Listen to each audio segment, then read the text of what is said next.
what a dummy!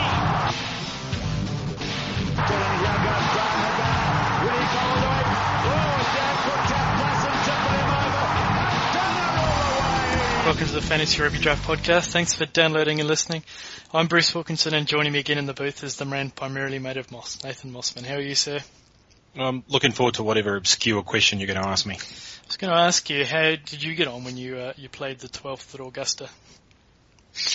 Bruce, I support women. And for that reason, until my sisters out there are allowed to join that club, sure, I will not be setting foot on it. So just for those keeping count at home, it's firemen and it's sisters now, and it's girls and women. Is it, or maybe we can put the sisters and women in the same club.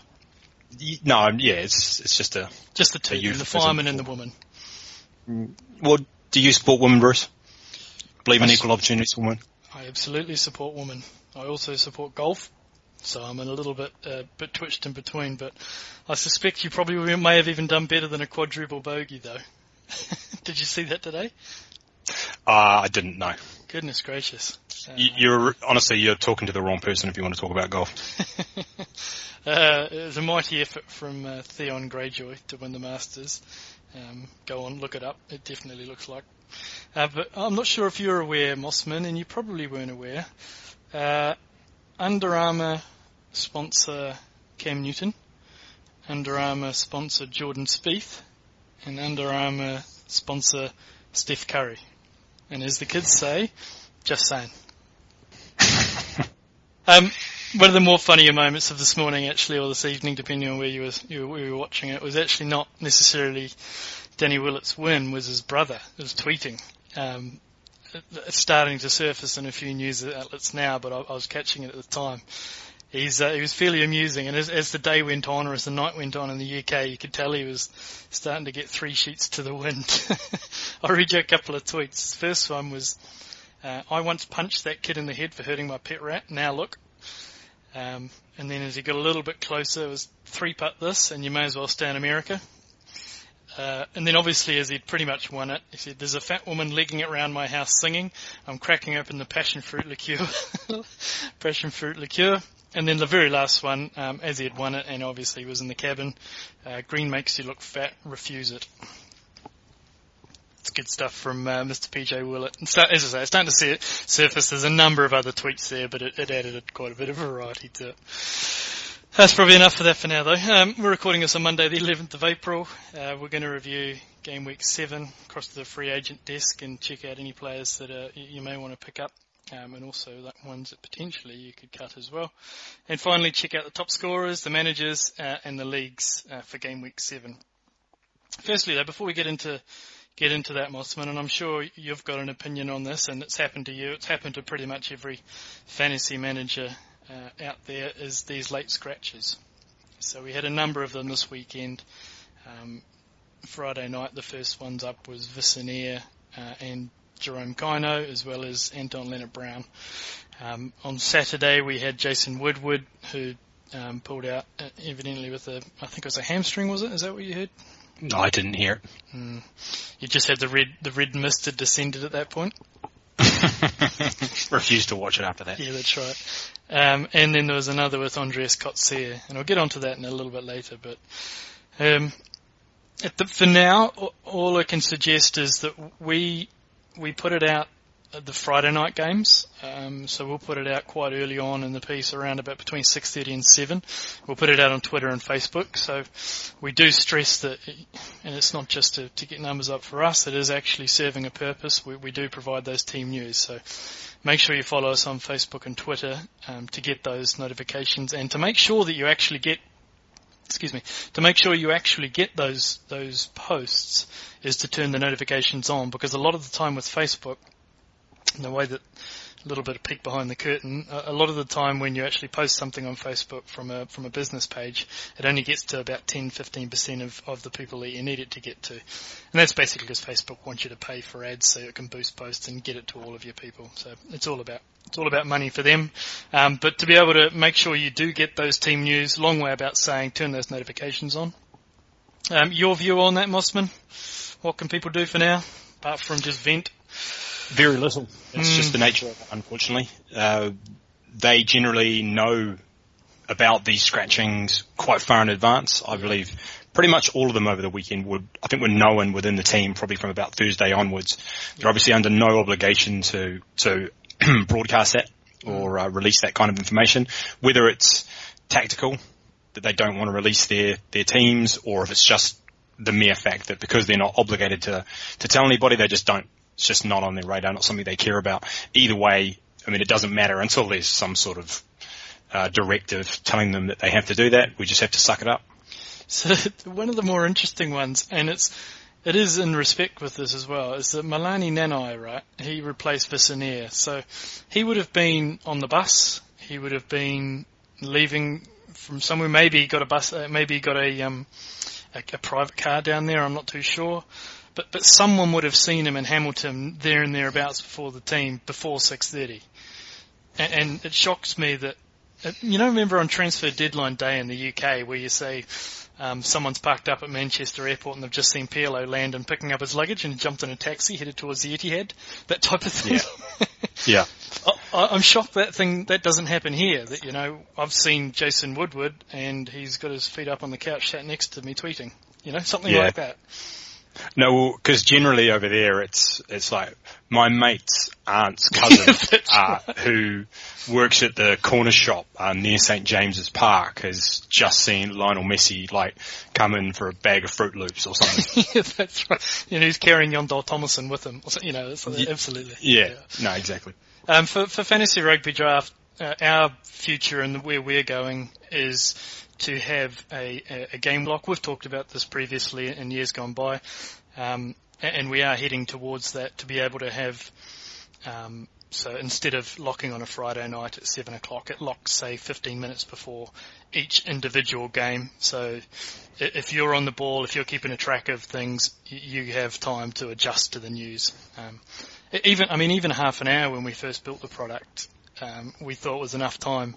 But clearly, as you and I have discussed before, a lot of the time, the first time you hear it is after they've when the Sky broadcast comes in, and it's after about 5 minutes, and by then it's just too late. Mm-hmm. Before I get into one more thing, did you see that Pulu signed for the Blues? Which one? Oh yeah, that's a good point. Yeah, no, the Auckland 09 Blues. He signed for them for 2 years. He signed for Augustine, okay, right. Yeah. He signed for the 2009 Blues team. Well, just trying to think. They were not bad back then. I think they were better at least. That's a good point. I should clarify It's probably not. Yeah. That's the dial code. 09 in New Zealand is the dial code. Oh right, sorry. For those wondering if I've gone off the reservation. Want to sign? Yeah, I wanted to sign for the 1996 Crusaders team or something. Is that Steve Dean? Was that the halfback in 2009, somewhere around there? Is it Dean? Something like that. Anyway, you're not talking about Devine? Steve Devine, that's exactly what I'm talking about, yep. Yeah. But that's a great signing for the Blues. I'm not sure why it took this long for 3 halfbacks in Waikato to figure out that they couldn't all play at the starting lineup. I suggest that says more about people from Waikato. What do you think? I think he's from counties anyway. I know he is, yeah. Being a little bit mischievous there. Anyway, I wasn't biting. Cracking signing for them. I saw an article saying that now Tana just needs to get that prized fly half, and I was like, Pulu and West together. Pulu's a good player. Very, very good player. Okay, so let's get into Game Week 7. We put out the Match of the Day poll again on Twitter. Have a guess. So the 3 options were Sharks, Lions, Force Crusaders, or Kings Bulls to be the last on our review. Sorry, a review of Game Week 7. I think I might have gone for Kings Bulls. That's the lowest. If it was up to me. Yeah, I did that too. I tweeted Kings Bulls. The answer was Sharks, Lions. Right. 42%, Force Crusaders 33%, Kings Bulls 25%. Let's get into Chiefs Blues then, your beloved Blues. I guess firstly, Mossman, who knew that playing Moala, Ranger, Malani Nanai and the Ioannis might be a good idea? That's genius. That's next level management. That's what makes a coach great. Yeah. Yeah, headline grabbing performance by Rieko Ioane, quite rightly. And And we've talked about whether Akira was worth a start off the bench. This was probably the first time that we've really seen it. But I mean, he's ridiculous when he is out there. It's unlikely the first three people to try and tackle him will be able to. That's true. It's generally around the third or fourth person to come in will have a shot at it. Yep. Everybody else can just jog on pretty much. So so I mean they look good. I thought the Chiefs were maybe a little bit complacent. It was one of those strange situations too where I didn't really ever feel worried as a Chiefs fan that they were ever going to lose. Right. They just not they just one seem for to Tana. So I mean that's the takeaway, I guess. From what they were saying during the broadcast, Visania's injury was a neck injury that they said could potentially be serious. So with that in mind, I guess if Nano is playing fullback, I think the Blues back three always have value. Even when they've been a poor side, they've always been decent value. I thought Kano looked pretty good too. Mm-hmm. He'd be somewhere that'll be on the waiver wire. I would have thought. Yep. So that's so from the Blues, I guess those were the main takeaways. Milani Nanai, we liked him at the start of the season. We ranked him fairly highly. Still don't really know what happened. Did they mention I was just watching it. I wasn't listening to the comms, which actually sometimes helps, depending on who you've got.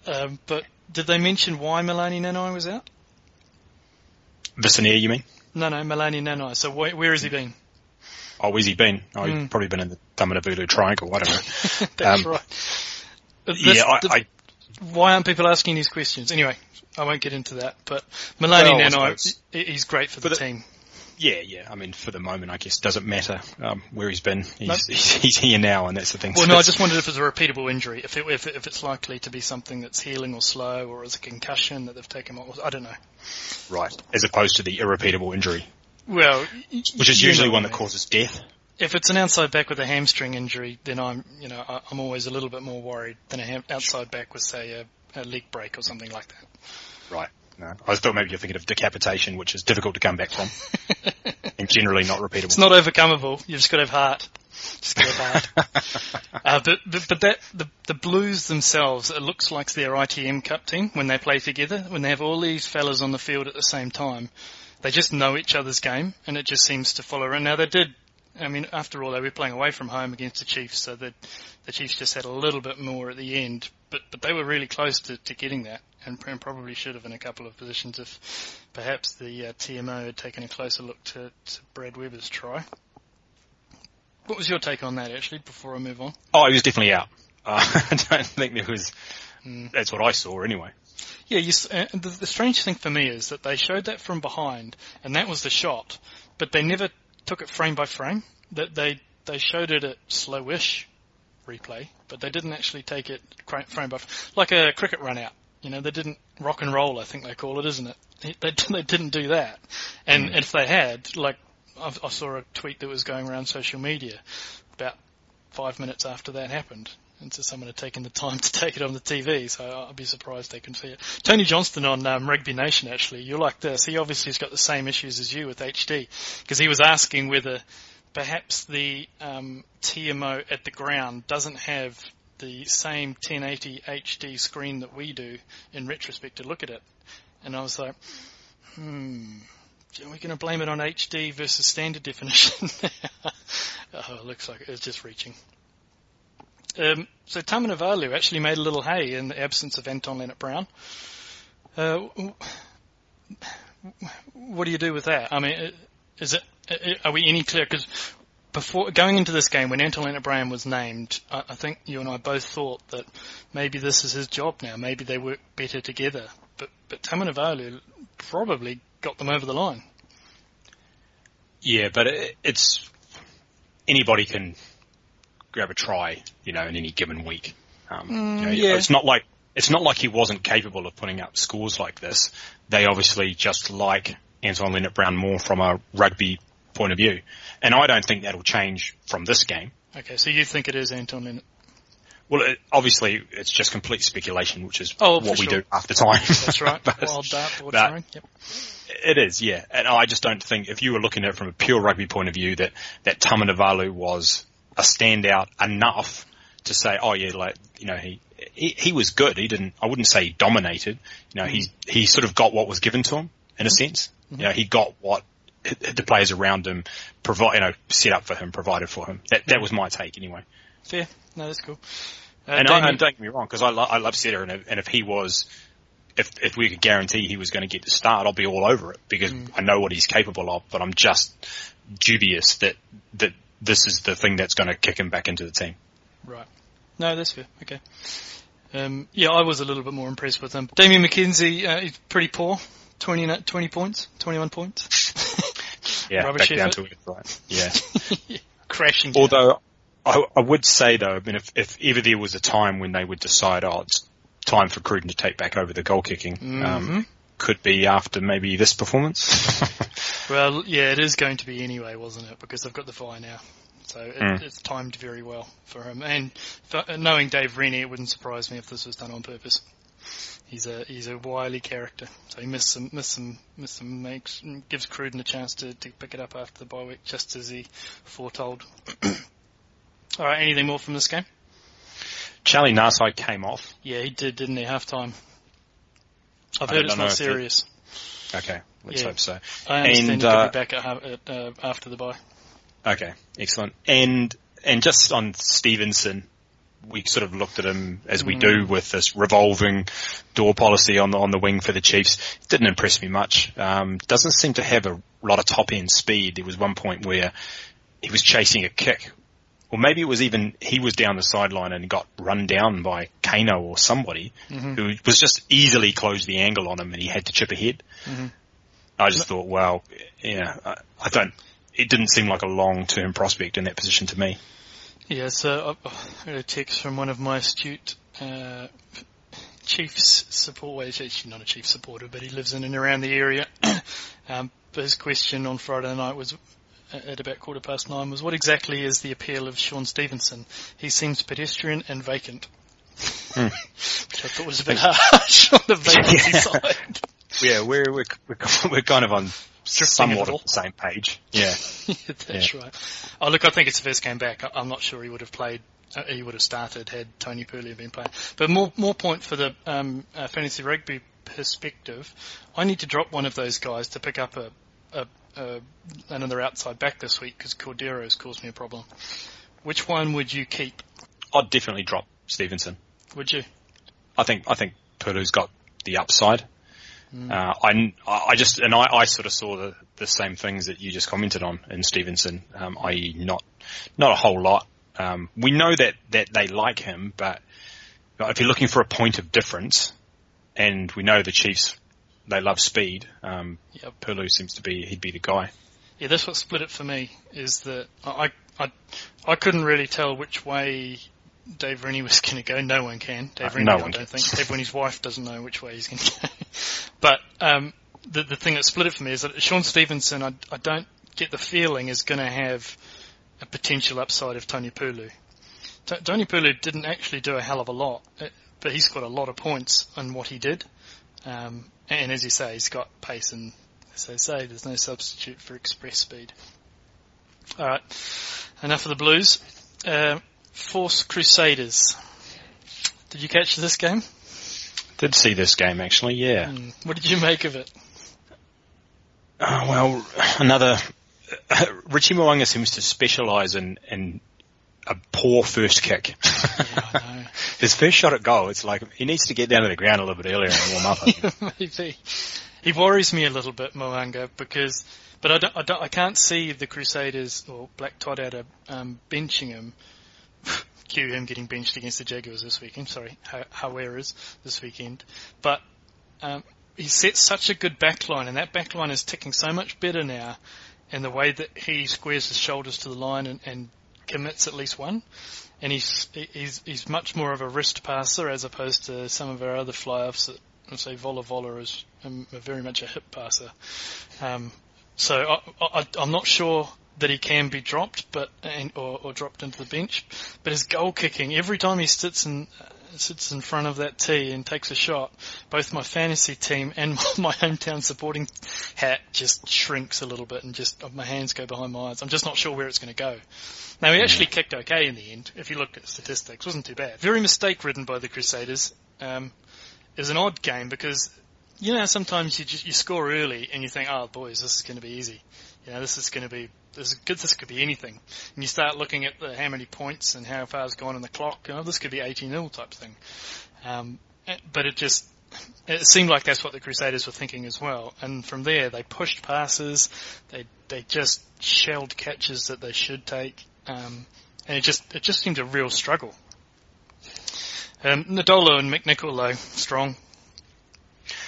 McNichol's kind of gone next level, I think, now. He's not, there are players, there are wingers they're just wingers. And then there's guys that they're more than that. They're more involved. They're part of the game plan. They're not just on the end of moves. The moves are sort of structured for them. I get the impression that he's almost got to that level. Yeah, absolutely. I agree. And it's difficult sometimes for me to divorce my one-eyed of the Crusaders and try and just pick out some talent. And I know there are some detractors from here, home and away, on Johnny McNichol, but I've read an article this afternoon from Sumo Stevenson, actually, and he made a quote of, is Johnny McNichol the least talked about star of Super Rugby? So he obviously hasn't downloaded the podcast recently, but we love him. Pre-season we loved him. Anytime he gets on the field, we were confused why Johnny McAulay was starting ahead of him, and now it's just kind of proving sus. I think he could do with working on his tash, though, right? I mean, it's going to be difficult when he has kids to pick them up from preschool, right? He has to do something about that. Oh, I wouldn't call it a tash. Yeah, that's giving it a little bit too much credit. It's terrible, though, isn't it?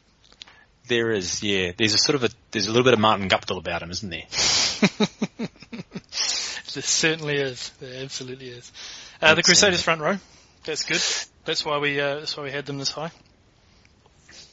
Yeah. Yep. They were decent. Cody Taylor. That try. They're actually very similar tries that they scored. The Crusaders front row scored. It's actually Johnny McNichol scored it from Cody Taylor's cut inside.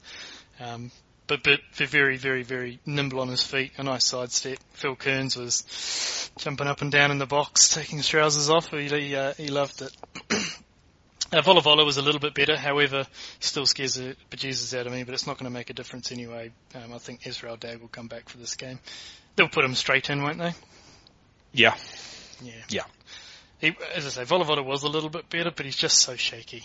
He just reminds me a lot of Aiden Tower. Jordan Taufua again, he scored the try, 23 points. He just keeps on going and going and going, that guy. If we're talking about Elliot Dixon being an All Black consideration, Taufua must be. I think the thing with Taufua is he's not as box office as Elliot Dixon is, and that probably detracts from him a little bit. Sure. I mean, it shouldn't, but I think it does. No, look, I'd be surprised if Steve Hansen hadn't got his eye on him at the moment. Just as an aside, I saw I don't know, maybe you can cast your aspersion over this. I saw a Chiefs beat reporter tweet on Friday night after the Blues game that if they did an AB's power rankings, like a player powers rankings from 1 to 100, that the new All Black captain would be somewhere in the 60s and 70s, which to me just shows you shouldn't take Class A drugs. Where do you come down on that? Kieran Reid, obviously, we're talking about. If you were to rank the top 100 players in New Zealand rugby, you were talking about somebody who was the World Player of the Year 3 years ago? was it 2 years ago? I can't remember now. I think they're swept up a little bit in is it Chiefs Mania? Is it Chiefs, what is it? Is that Beatles Mania? Chief Gate? What is it? Be something involving Mulu, I would have thought. Oh, Chief Mulu. Chief Herd, something. Yeah, nice. All right. It just, the last thing as well, and this, I'm sure everyone has the same question as me, and it seems a lot of refs reffing a little bit differently, but can we clarify at the end when the hoot is gone and you have a penalty, do you have to tap it and then kick it out? Because I understood originally that the rule was that the team had the option. so that they could kick it straight out. And if they chose to take the line out, they could. And if they chose, no, it's the end of the game, that's it. But now we're in this ridiculous situation where it's a tap and then someone's going to, and they've got to kick it out. I'm maybe we'll get the. Do you know? You got any clarity on that rule? That's not really a thing, is it? What's you don't that? have to take the line out. No, apparently, if you kick the ball straight out on full time and you've got a penalty, at the moment the way that they're refereeing it is that you have to take the line out. What they're doing to get around this is that players take a quick tap and then boot it into touch, and then they don't have to take the line out. And I don't think that was the letter of the law. Now, I've been too lazy to actually look that up, so maybe you could someone probably can commentate on Sky then.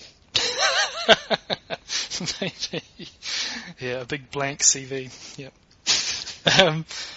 Well, anything more from the Force Crusaders? I guess we haven't talked about the Force much at all.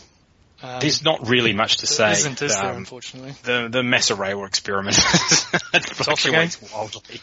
Yeah, Jesus. The results of the Massarewa experiment have been inconclusive, it's fair to say. Standard deviation is massive. It's extremely high. Yeah, we haven't eliminated any background noise. There's no control here. We have no idea. Haylett Petty, I mean, he's the kind of guy that maybe you might be able to trade and get Johnny McNichol.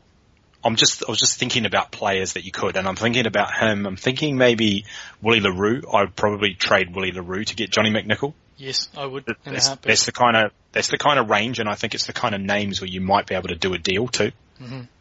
Yeah, no, I think you're probably going to have to go even higher than that. I actually traded Johnny McNichol away for Ben Smith. Did I talk about this on Thursday? You didn't. You might have. Yeah, so I traded him away for someone who needed to win now. And with the Highlanders on a bye this week, he couldn't afford to have a hole in his spot.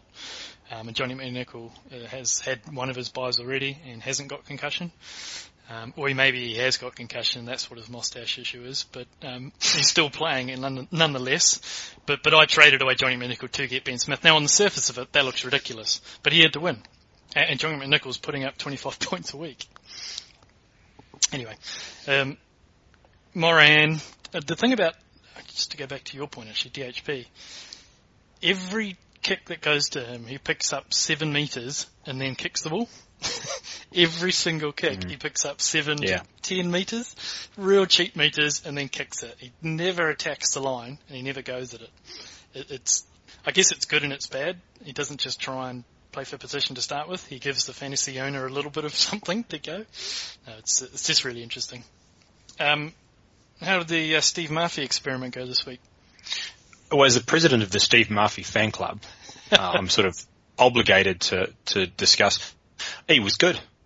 He was good. Very Steve Murphy-like. Well, this is kind of what he does. He can offload pretty much at will, and he's more than capable of beating the first defender. So obviously they don't pick him for whatever reason, but he's solid in the lineouts too. So if he's getting a start every week for the Force, and you manage to pick him up, then you can stop your lock roulette if that's what you've been doing, because I think he's good. Yeah, no, I think so too. So you picked up 6.5 points. That's fairly good for a lock. I think it's probably minimum from, as you say, your holder. If you were going to hold onto a lock, I think it's minimum that you'd want from him each week. But I think that's really good. I think if you let's look at the locks for the week. So that puts him in 8th spot, and there are 4 names on there that you would never have chosen. So I think you can be happy with the 6.5 points from him. Okay, Stormers Sunwolves. This is a bit of an interesting game as well, isn't it? So the Stormers got up crazily fast. I think they were up at 27 points or something after 25 minutes. Yeah. And then the Sunwolves decided to play. And they play quite well. They go. It's really odd. The Sunwolves. They're like a very much a momentum team. They'll just switch off for 10, 15 minutes, and then they'll play another 15, 20 minutes on attack, and they look good. I think it's very difficult for teams to maintain sometimes those fast starts. Yeah. And this is, unfortunately, I think this is what we're going to see from the Sunwolves away from home. Mm-hmm. Whether or not they come to play or not, I think there'll be variations on score lines, but it's hard to think that they'll get, especially amongst the better teams, that they'll get close. Mm-hmm. I think we'll see score lines like this. Yep. Obviously, they're not coming to New Zealand this year, and that's probably a good thing for them. Yeah. I wonder if that was done intentionally. We're not suggesting that they doctor the draw, eh? I'm sure it's all above board. I'm sure it probably is. I think we can resurrect our teams playing against the Sunwolves front row theory. Maybe we amend it to say away from home. Yeah. This was ridiculous from the Stormers, but the Stormers are a highly rated front row. Yes. This was off the charts, though. This wasn't a stand. This is not really probably a repeatable thing. Yeah, that's right. So Vincent Cox, one of their best scrummages in World Rugby, from my mind, anyway. Yeah. No, I'm a big fan of the players. You know, just doesn't translate right to fantasy rugby a lot of the time. No. Yeah. But it did this week. Yeah. So don't go nuts and try and trade for the Stormers. Obviously, you've got the Stormers. You're holding them. Yep. But yeah, I'm more inclined to just do the flip of that, right? Just follow the Sunwolves, see who they're playing, and if you haven't got the Hurricanes or the Lions, maybe Blues and Brumbies, maybe Crusaders, then I'd probably flip for whatever front row you're playing against for the team that's playing the front row, Sunwolves. Sure.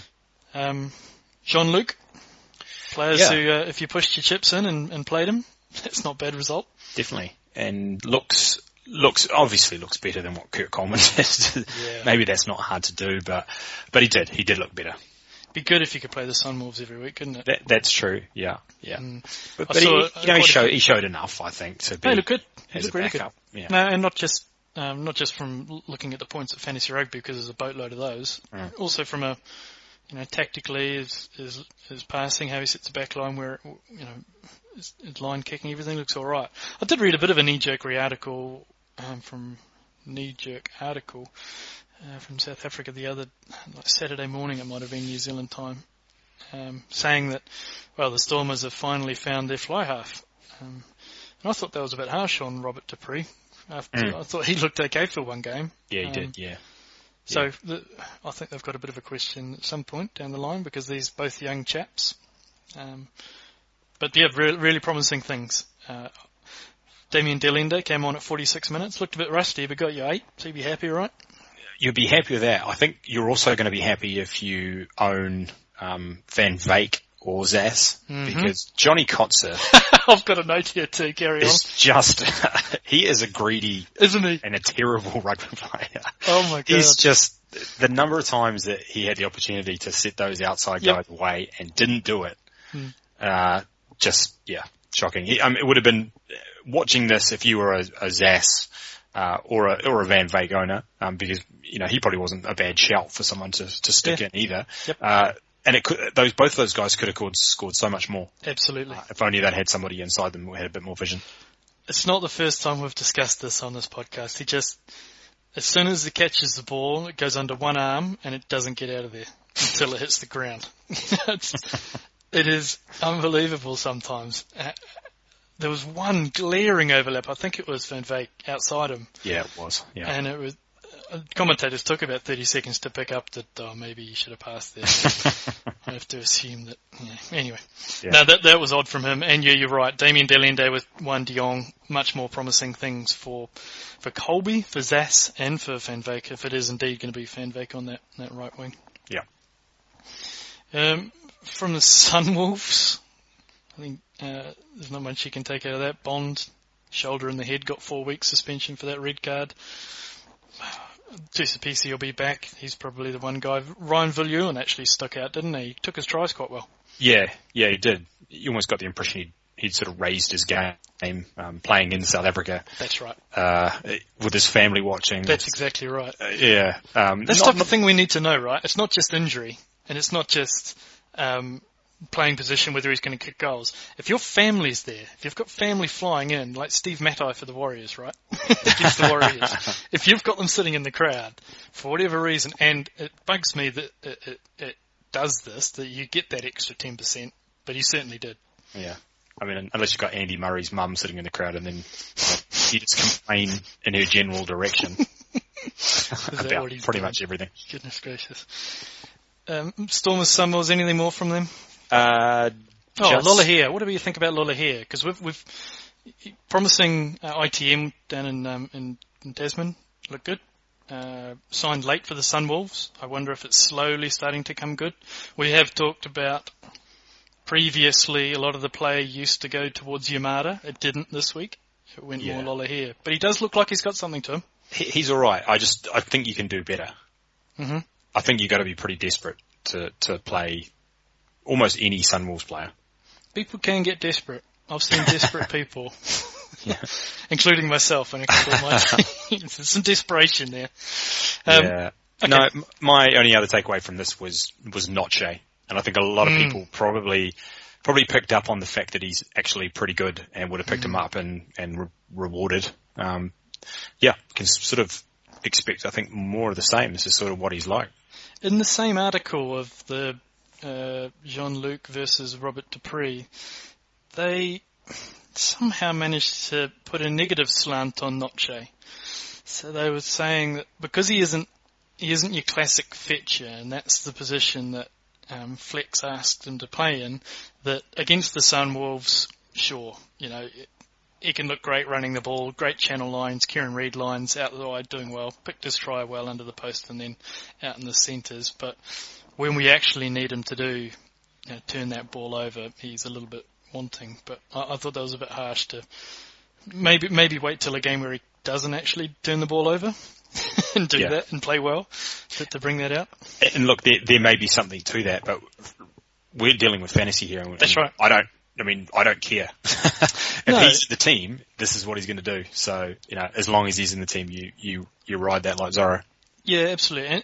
And turnovers are a decent part of a loose forward, but running meters and clean breaks, just like anyone else, is where pay dirt's made in fantasy rugby draft. All right, Hurricanes, Juarez, Julian Sevier. I guess all of the column inches have been dedicated to him. He did actually look a little bit leaner, I've got to be honest, and maybe he had a haircut or something. But this was always going to happen, right? It was always going to happen. Yeah. I think rumours of his death were greatly exaggerated. Yeah, exactly. There was even a couple of classic. Now the chase is on from Nisbo. I love that. Now the chase is on. He loves that. It's just his go-to. Yeah. No real need to talk about Julian Sevier in this case. How was Halaholo? He wasn't as involved as you would have liked, but I'm still sticking by him. Have you tempered your view at all? No, I haven't. I just got the impression this is just how this game kind of ran. Mm-hmm. He didn't see as much ball passively as, it just didn't seem to run his way. Mm-hmm.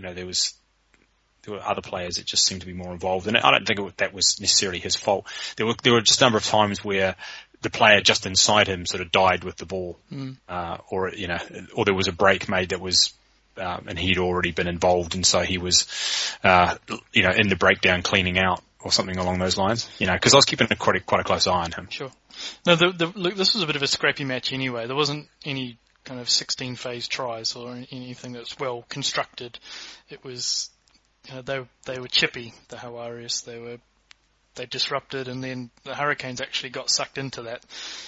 Shock horror, Dane Coles got sucked into that. But yeah, a number of other players. There was a lot of weird stuff going on in rucks and mauls, and a bit of chipping here and there, a few shoulders, and Dane Coles probably a little bit lucky to get away with something halfway through the second half. But did you see the no try of Brad Shields? Yeah, so this, what this reminds me of? I don't know if you've ever seen this in tennis, where they have, obviously they have the challenge. Mm-hmm. Have you ever seen a player on the first serve get his first serve smoked back past him, and he challenges his own serve? Sure. Yep. So to see if that was out, then he'll get a second serve, obviously, and the point, the point doesn't kind of get him. That's what this was like. It was, wasn't it? It reminded me of that. It was like, there's a try scored against you, you're going to challenge yourself being out, effectively. The fans, the Hurricanes fans are brilliant. So they were booing because they saw that, was it Moyano, the fullback maybe, who had stepped out? I'm not too sure who it was, but he'd stepped out. So they were booing, and they were just quite vocal about booing right up until Brad Shields intercepted it, and then they were cheering. And then they started booing again when it was getting called back. But this confused Dane Coles. Yeah, it did. You could see him come over for an explanation and just wasn't getting it. Now, look, I understand it's 2 phases. I get that. For me, that seems a little bit too far. Seems like we're going back a wee bit too. It should just be 1, but because it did seem a little bit uncomfortable. It didn't seem quite right, did it? When it happened, it's the rules, but it just didn't seem right. It didn't, but it is what it is. Yeah, no, absolutely. That's the point. You can't play advantage for somebody that was out or something. No, absolutely. I'm just saying that in future, I think this is one they should look at, because I'm not sure the second phase is the appropriate line. But okay, Blade Thompson again, good. Where do you have him in locks? So obviously Jed Holloway is up there. Is he possibly up there, number 2 with say Edsabeth if he's fit? Well, now that Edsabeth, he's obviously carrying that injury. I mean, he's got to be. If you watch Blade Thompson, every time he plays, he's always there or thereabouts. He is. He's always going to get opportunities that other locks just aren't going to get. Just based on his athleticism, he's close to the ball a lot of the time. Yeah, and they're quite unfancied locks, right? It's not much fun to go trading for locks. It's usually you see a lot of the loose forwards or midfielders or outside backs, but it's probably where you start to pick up the points and where you win fantasy rugby draft championships is the little subtleties, little changes in locks and things that aren't the glamour areas that will probably make a difference to win a championship. No, those bottom 5 players in your lineup. Yeah, that's right. A lot of the time, those are the ones that can actually make the difference. Where do you come down on? Did you see the try that was not scored at one point in the second half, I think it was, where Terry Black came across and it hit him on the legs? Yeah. Do I think that was a try? Do you remember Sia Khaleesi doing something similar about 5 weekends ago and getting yellow carded for it? Because you're not allowed to use your feet. That's right. Yeah. I remember this used to be a Matthew Ridge. That's exactly right. Yeah, indeed. Playing for Manly in the NRL back in the day. They actually made a rule based on him. They made a rule because he would come in and he would kick the ball out of people's hands, and they said it was dangerous. That's right. And it was pretty similar to that. Yeah, absolutely. But commentators didn't mention it. TMO didn't mention it. No. This is where I think coaches and players have a right to be griped. There's just not consistency across rulings. This is where the bunker comes in, right? I was going to say, right? A centralised place that we've talked about. It doesn't have to be in New York. But no, it just seemed that no one talked about this. It didn't seem quite as egregious or potentially as egregious, but it certainly seemed intentional. He was going with his legs and knees to try and get under the ball. Now, he was trying to slide under there, but by doing that, you're sliding into with your feet first. I can see what he was trying to do, but it's effectively dangerous.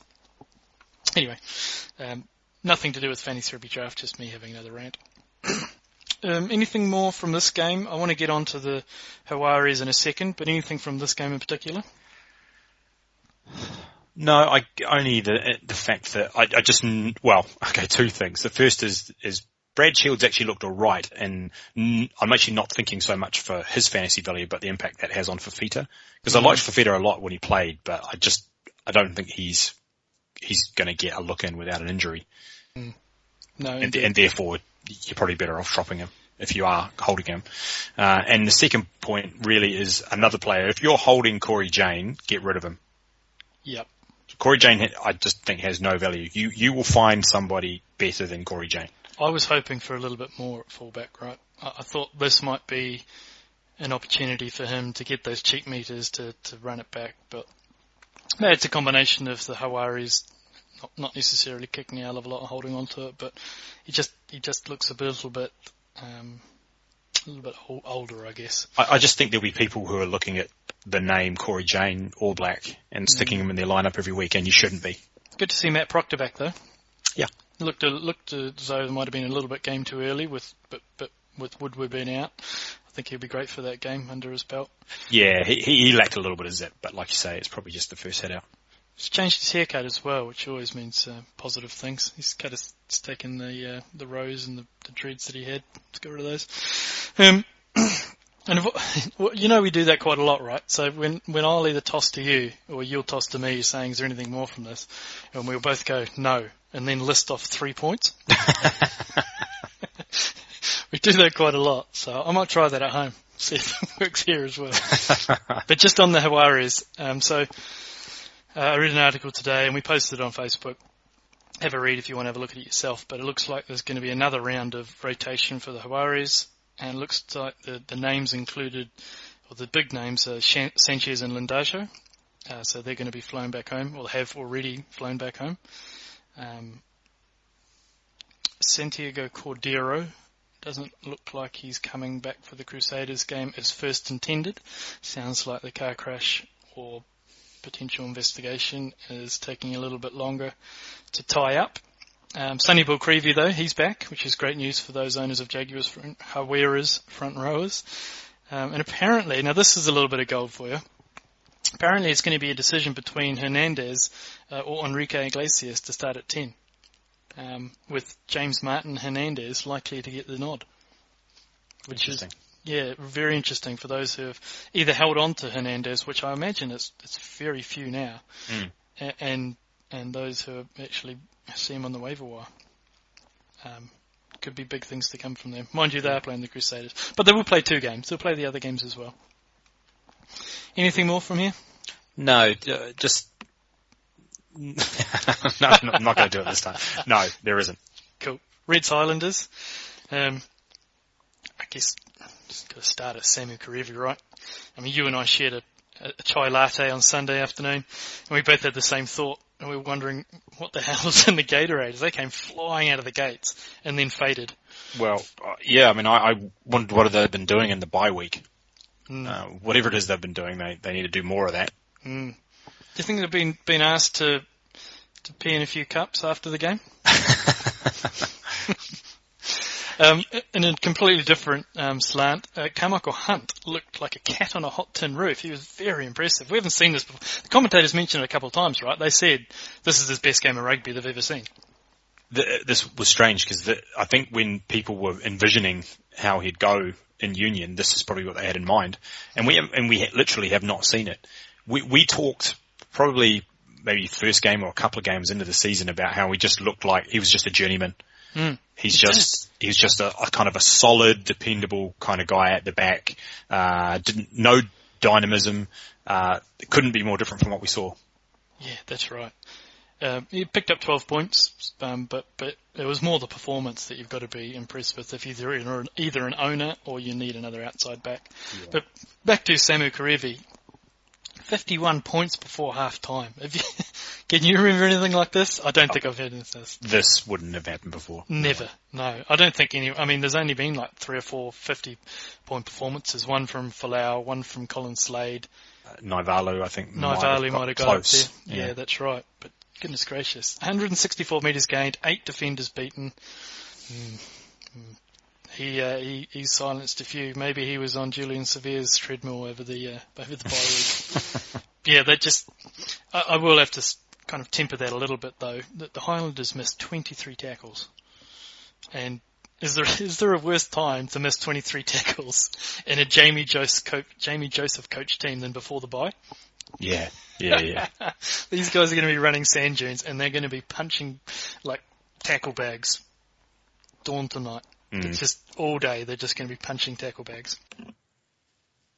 For the Highlanders, those who backed Lima Sapawanga were rewarded handsomely. Huge points. Huge points.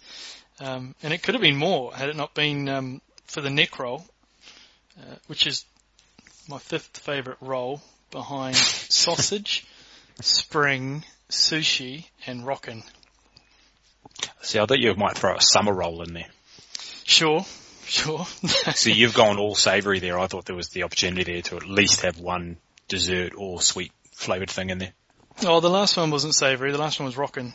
But yeah. Rockin'? What the hell's that? You haven't had rock and roll? Rockin', is that no. That's my poor attempt at a dad joke. Oh my god, that was awful. That was pretty bad, wasn't it? All right, Liam Gill crushed it. He looks really, really good, doesn't he? And not just from what we know Liam Gill to do, right? Turn over the ball and being that pest at the ruck. He was carrying the ball as well. Mm. He looked really good in that game against the Waratahs, actually, but it didn't translate into points. No. But I think at the time we said, hang in there. So yeah, I mean do I think he's going to do this every week? No, I don't. 29 points from him is a big number. Yeah. But it's achievable, and you've seen it. And maybe the Reds have turned the corner. Yeah. I mean, you'd think that if the Reds are smart, they'll keep playing the way they played here, i.e. get it to Kerevi. That's what the commentators are saying in the second half. And they were right. Maybe Tana's sat down with Richard Graham. He's just said, look, I've just been to the super coaching clinic in the US, and apparently what you've got to do is play your best players and then give them the ball. I don't know if you guys have you got that in your playbook? Have you seen this type of maverick coaching before? So we can expect to see Kerevi on the bench then next week. Because they'll say, well, we know he's got a good half in him. Let's make it the second half. Yeah, that's right. We need to come over the top. It's clever. That's just good coaching. So for every yin, there's a yang. Rob Thompson was terrible. Yeah. He shelled a certain try, and he shelled a couple of other passes as well. He was criminal for a couple of the missed tackles. He's obviously the player that slides out for Kerevi as well. I'd be sitting a little bit uncomfortable if I was him over the bye. Much more to say about this game. Pietersen, Wilson, I think we were hoping for a hell of a lot more. They were terrible as well. Yeah, they were. I think it was sort of a malaise that just affected the whole team, really. Anything to do with Ben Smith and Elliot Dixon not being there? Oh, possibly Ben Smith, maybe. I mean, he is the captain, right? That's right. Yeah, I mean, I wouldn't say it doesn't cause you to miss tackles necessarily, does it? But No, but it's a mindset, right? It's in the dressing room. It's missed tackles is an attitude thing. It's not a technique thing. It's an attitude thing. Yeah, I mean, Pat Osborne still. I think he even in defeats, he's always good. He's just one of those guys. We obviously rate him super high because we know what he's done in the past, but he's kind of still an under the radar player. Yeah, he's not a sexy name. No, he's not. He just swats away players. He looks like a man amongst boys, doesn't he, sometimes? Yeah. Fekitoa, it's a strange thing to say because he does put up all these points, but I'd be inclined I'd take somebody that I felt had a chance to be more consistent, and I mean someone like Charlie Natai. I just get the feeling of Fekitoa because he's just a little bit all over the place. That there'll be games where he's just not doing the right things. Yeah, well, so you were the, as you said, you're the spokesperson for the Steve Murphy fan club, but you're the Fekitoa for president owner, so I'm surprised to hear you say that. Okay, that's really interesting. I get it, and I agree with you. But yeah, that's. Do you think you get that? Do you think? I think he must be a nightmare to coach, I guess, in some ways, because I'm not sure that he follows the script. No, he doesn't. That's what I've always said about Fekitoa. He doesn't.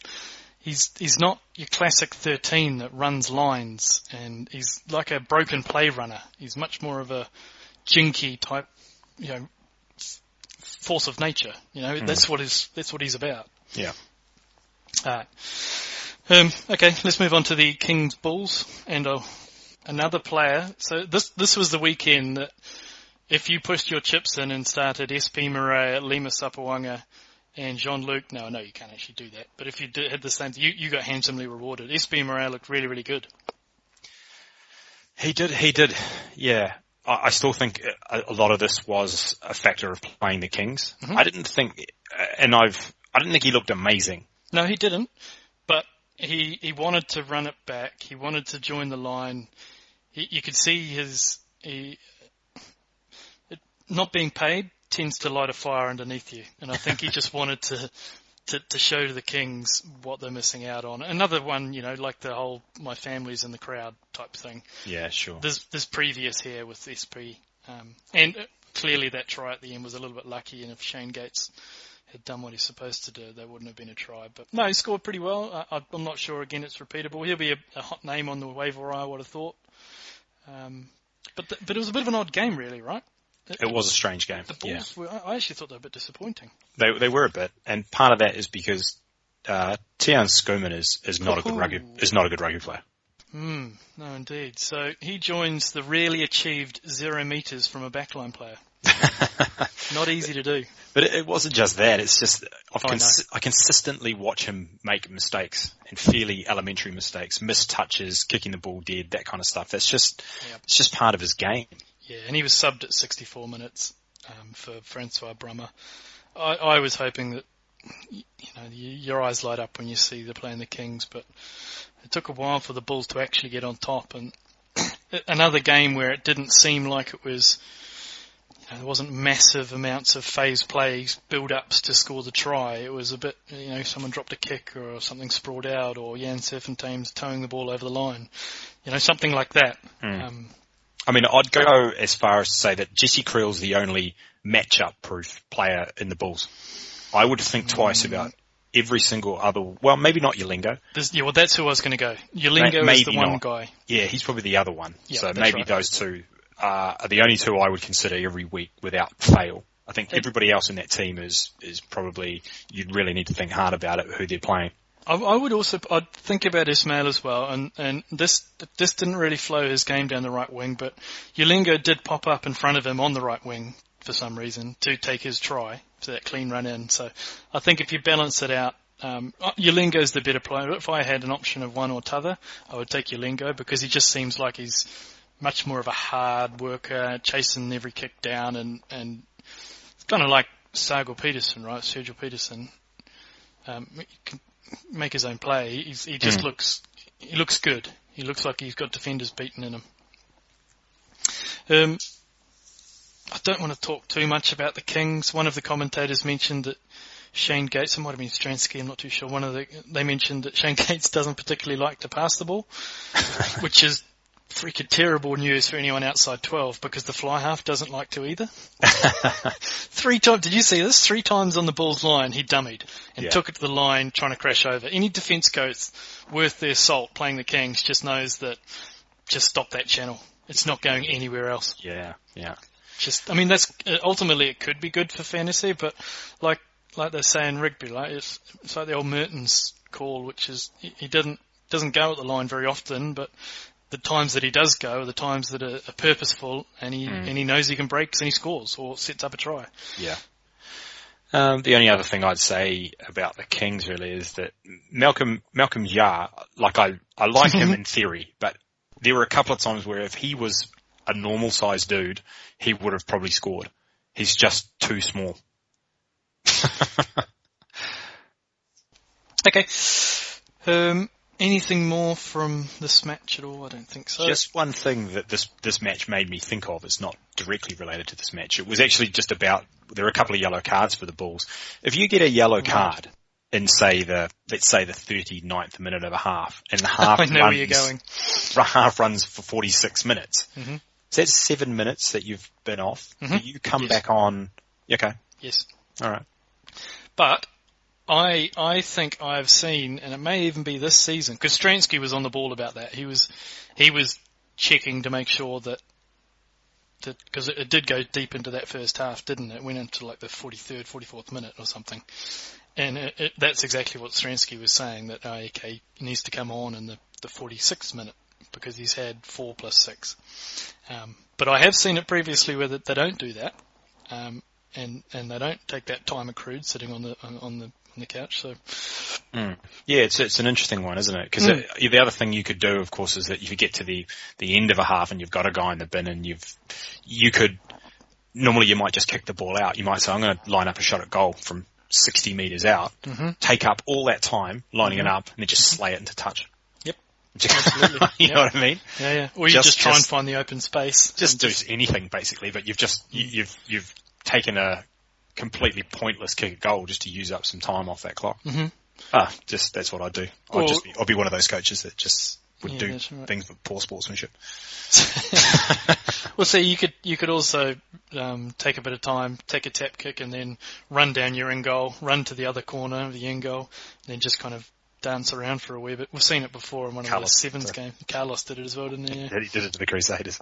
I know. I didn't want to allude to that. Okay, Sharks Lions. This is our match of the day, which I thought was a bit harsh. I thought that was harsh too. Yeah, look, I didn't particularly like the Bulls game. Bulls Kings just wasn't, as I said, a bit disjointed. This match, at least, the Lions, they didn't play like we normally see them do, but they were good. They were good. I thought they were really good, actually. They impressed me again. But it wasn't in the kind of harem-scarum, throw it around, have the confidence to do it. It was in very structured, Yanchty steered them around, phase play, really, really good. Yeah. I mean, the Sharks sort of came out all hammer and tongs, and the Lions just absorbed it and just played good rugby and won the game. Yeah, they did. We didn't have I don't think we had the teams, did we, when we were on Thursday night? So Faf and Manisi were dropped, or resting, depending on who you talk to. But with Andres Coetzee, now this is a weird one. So he was named at 15 to start, and Jaco van der Walt started ahead of him. This is the first time I've seen where he actually was on the bench and came on. So it wasn't like he was injured and then pulled and, he's laid up at home or whatever. They've obviously made it, because he came on, and he played, and you'd think that they wouldn't because they were up as well. It didn't make much sense to me. First of all, people have a go at Sansa for the format and allowing weak teams in the comp and all that kind of stuff, but the real plague is that no journalist is talking about the shenanigans that's going on with the teams. It's like a wild, wild west, mate. But this is an odd one. This is, if you haven't seen this before, right, where a player's been cut and he's been put on the bench. He's been cut after the team's named, put on the bench and then come back on. No, I haven't. And it seems, well, I'm not going to say illegal, but it seems like it must go against That's right. the whole point of naming a side. Absolutely. I'm just, this doesn't seem to be any sort of censure for doing these kinds of things. It was strange. So Willie LaRue looked good. Yeah. He looked, he's joining the line quite a bit. Picked up 18, 19 points, which is pretty good against a good Lions team. We were a little bit worried about playing against the Sharks in terms of fantasy rugby draft output. And I think for the most part that concern was warranted. I think Lionel Mapo was the only one really bucking that trend. Everyone had a little bit of a downtick, and some significantly. Jaco Creel injury, though. Did you see this? The commentators didn't really talk about it. No, it didn't stand out to me. No, he was carrying his shoulder, potentially his arm. Okay. That did look bad. Right. But the commentators didn't mention anything. For such a star player and such a crucial player for Lions, it looked very worrying to me anyway. And I've searched for a bit before coming on, but I just haven't seen anything. Another concern, well, actually, sorry, not on the vein of injuries, Marcel Coetzee with a very bad knee injury. He's not made the squad for the Sharks tour of New Zealand and Australasia, so that's terrible news. But for owners, just check that today and tomorrow in South Africa. The news will come out. It'll be confirmed that he didn't actually get on a plane. At the moment, it doesn't look like he's going to be on there, and it looked really, really bad. What do you make of Joe Pietersen getting subbed at 50 minutes or whatever it was? I think it was around about the 50-minute mark. They were losing the game. They needed to come from behind. He'd just made two fairly glaring errors, but was that a source of concern for you? It's not a big vote of confidence, is it? No. But at the same time, I wouldn't be concerned moving forward. I don't think that maybe Garth's April necessarily suits their style of play almost. No, he doesn't. No, he doesn't at all. So, we don't really talk about Joe Pietersen much. He's somewhere between 10 and 20 points most game weeks. He's fairly solid. Where would you have him in your Parthenon of fly halves? The problem with him in the Parthenon is that we're probably looking at another 3 weeks of Joe Pye, maybe 4, and then I've completely Paddy forgotten Lambie? his name. Oh yeah, I've heard of him. We'll be back, and so that puts a massive dent, obviously, in his value. It does. So, look, I'll be looking to trade him now. If I could get anything for him, I would. And the reason is because you're going to New Zealand as well. Yeah. I mean, right now you need to be thinking about your contingency plans for him probably now. That's right. So if you could, let's just put it in, stick to the same position. What level fly half? Who do you think you get from? I mean, I'm imagining he scored pretty decent points. Could you get... I mean... And that's what you'd have to point to, right? If you're doing the trade, you'd just say, oh, look at the scoreboard, he's number 7th overall, I'm giving you the number 7th fly half. What are you arguing about? Would you go as far to give up Joe Pietersen to get Tusi?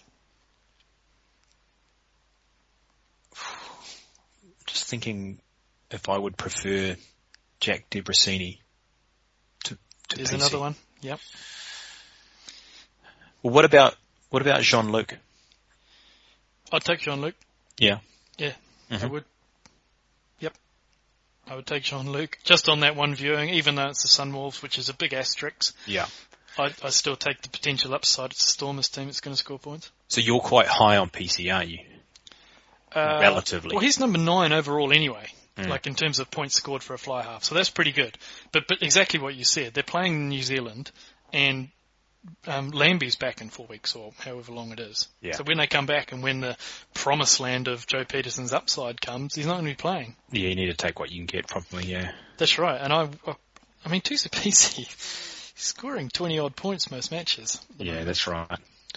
Don't know. I probably wouldn't take Jack McIntyre, No. Louis Fichet, Nicolas Sanchez. See, Sanchez is an interesting one. He is a very interesting one. Because you just think, if he falls far enough, surely there's going to be a point in the season. I mean, I didn't bring it up when we were talking about the Jags, but I just think, I mean, they've been awful, really, considering that, I mean, you were tipping them before the season started to be there or thereabouts in the final, right? Make the playoffs, absolutely. Yep. To make the playoffs, yeah. I mean, I think we can safely assume that's not going to happen, No. but surely at some point they're going to, you'd expect them to at least maybe finish with something close to a 50-50 record. In order to do that, they're going to have to win quite a few home games. Yeah. Now, if they can do that, I mean, maybe they've got a chance to sort themselves out. You think Sanchez would have to be a big part of that. So it's almost like if you could get him for nothing, he might be somebody worth having for that run of home games later in the season. Yeah, I agree with the premise that he's got upside. Out of all the players I listed, he was the one that I stuttered on. That I was reading and I was like, I'd probably still do it, but yeah. And the only reason I'd do it is because he's not playing in the next couple of weeks. Yeah. he's been rested. But had he been playing, then yeah, I probably would have not chosen him. But yeah, just keep an eye out if you're a Joe Pietersen owner and he's your starting fly half, then you're going to need to start figuring out something. Anything more from this match, mate, before we jump into the free agent desk? Just that I thought the Andre Esterhazen points was real strip club material. Right. I was pretty shocked to see him sort of scoring 16-odd points, because when I watched this, he was pretty average. Yeah, he was. There was a good cheap shot that he got on Elton Yankees at one point, wasn't it? There was, yeah. Hit blindsided him. That was. He's quite an angry man. He had a bit of a run-in with Jans van Rensburg, who just kind of laughed it off, really. I did see that. That was good. All right, let's move across to the free agent desk.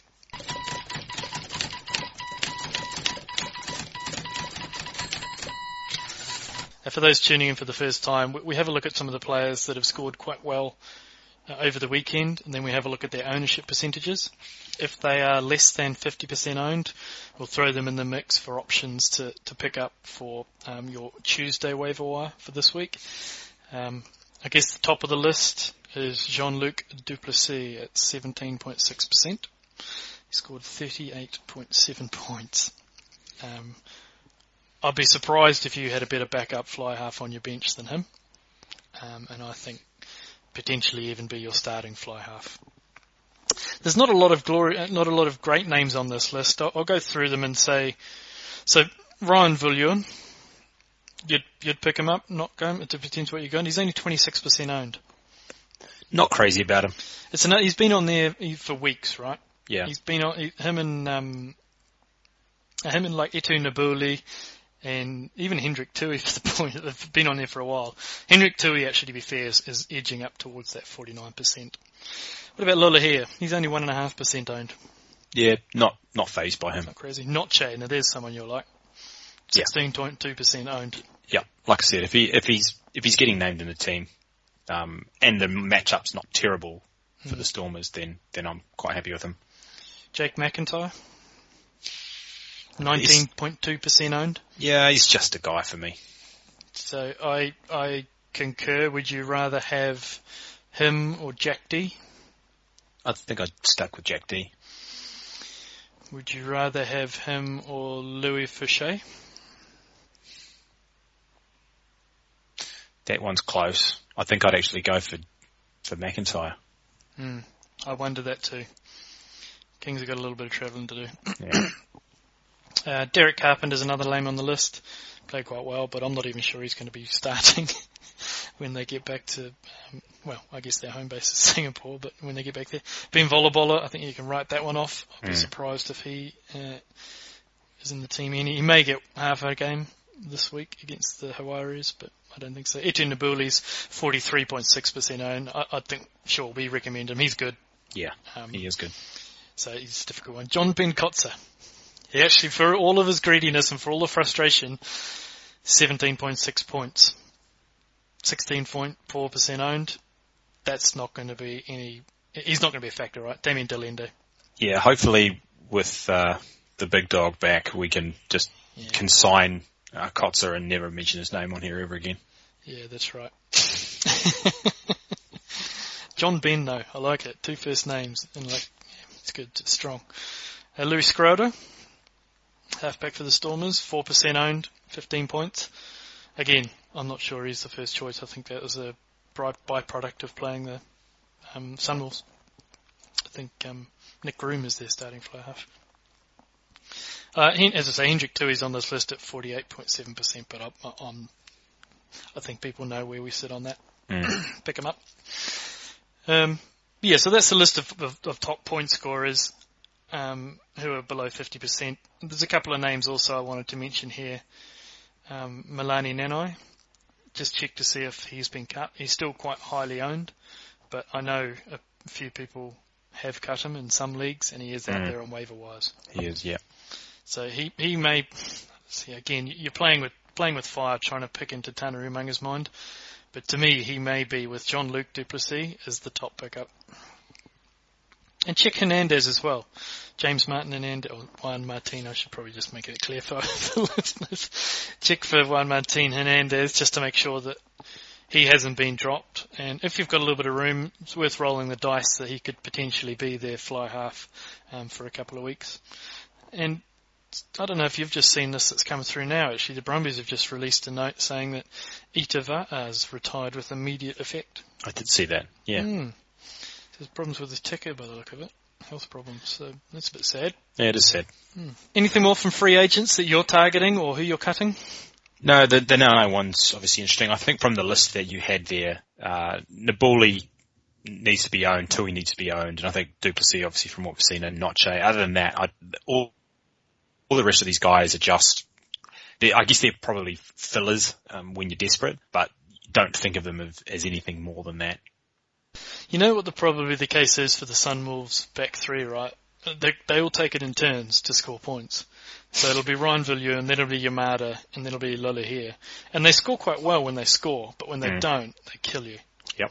And trying to figure out which week is the week that they're going to kill you, good luck to you.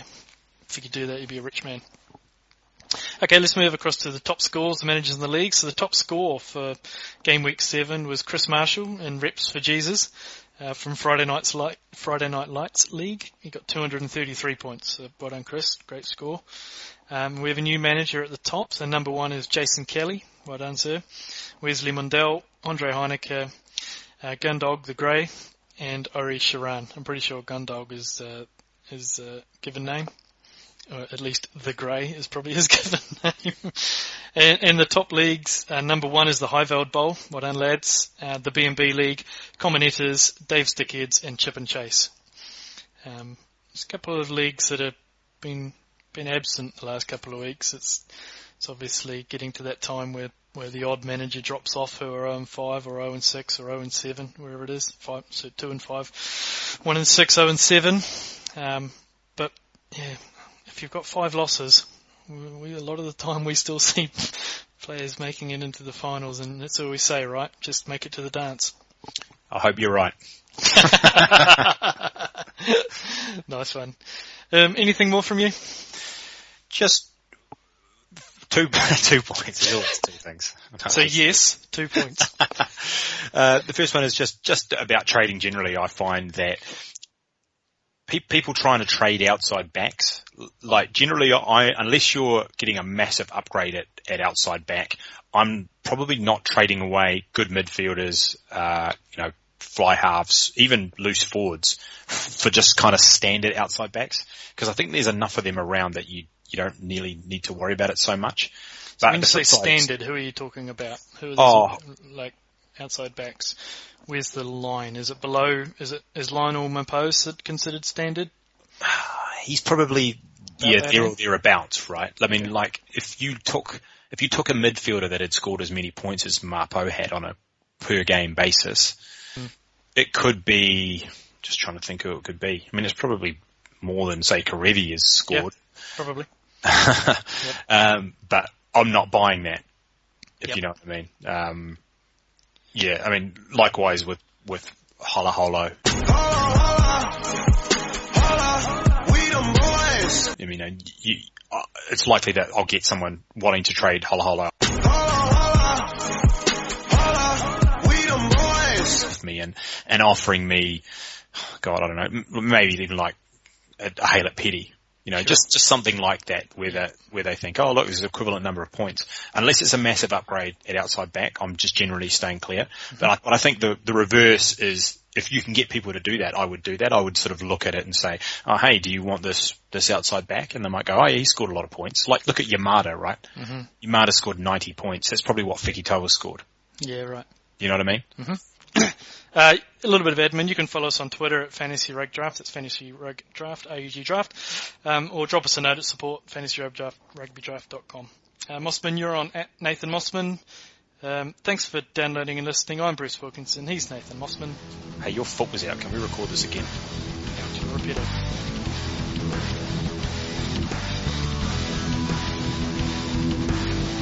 What a bust here by Christian Cullen. Plenty of support and what a dummy.